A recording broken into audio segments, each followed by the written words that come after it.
Magandang araw sa inyong lahat mga kakosa. Nandito na naman kami sa aming site.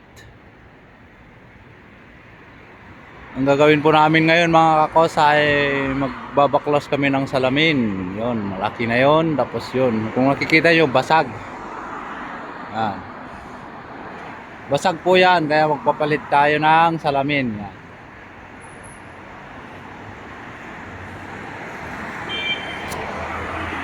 Ito. Ayun. Tapos meron pa doon sa gilid. Ayun mga kakosa, i-prepare lang namin yung basket. Nadali namin yung basket dito. Tapos yung sasakyan na naman. Ayun mga kakosa. Ayun mga kakosa, dito kami magpipisto. Narangan na namin para walang magparking. At walang mahulugan ng bubog. Yan, yung papalitan namin. Ayan, ang dalawa. Nagbabaklas ng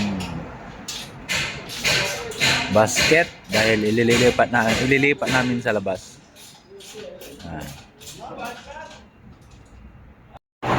Ayan mga kakosa, titesting na namin yung basket. Basket na. Market na kami oh.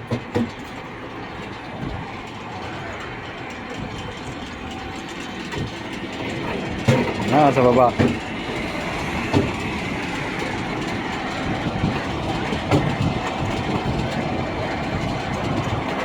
Ito yung papalitan namin oh, yan, basag.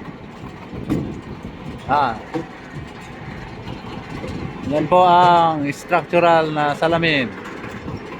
Basag.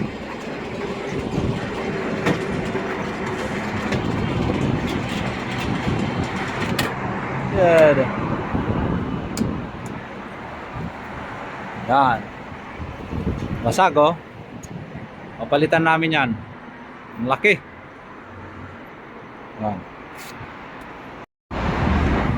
Ayun mga kakosa, tinatanggal na namin yung silicone.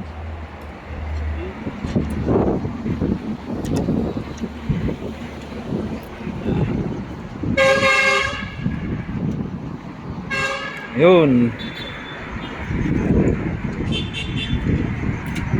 Nakakatakot lang dahil pag malaglag yung salamin, yung bubog, baka yung mga sasakyan na dumadaan.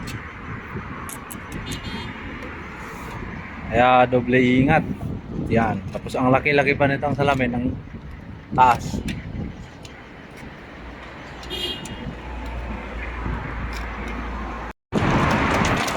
Ayun mga kakosa, natanggal na ni Tangkad yung bubog.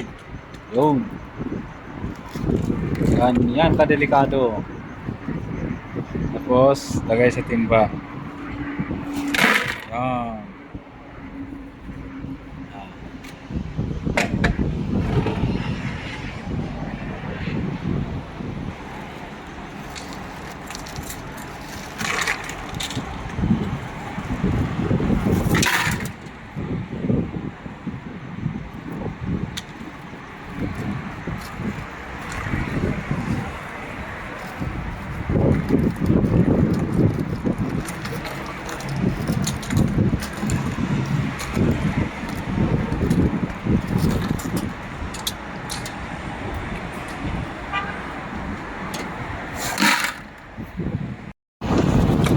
Ayan mga kakosa, natanggal na namin yung nasa labas na basag.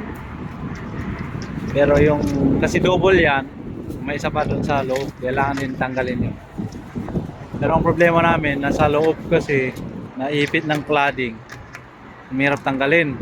Kaya baka pasagin din namin yun sa isa. At naka dalawang timba mahigit. Pangatlo to. Meron pa sa gilid to. Overlap. Dahil uwian na namin, so balikan na lang namin sa Ramadan. Sa Ramadan na lang namin dahil sa Ramadan is walang sasakyan na paparking diyan. Delikado rin pag nalagyan nahulugan ng bubog. Yan. So yun lang mga kakosa at maraming salamat sa pagsubaybay, panonood sa aming video. See you on my next video. Ingat and God bless.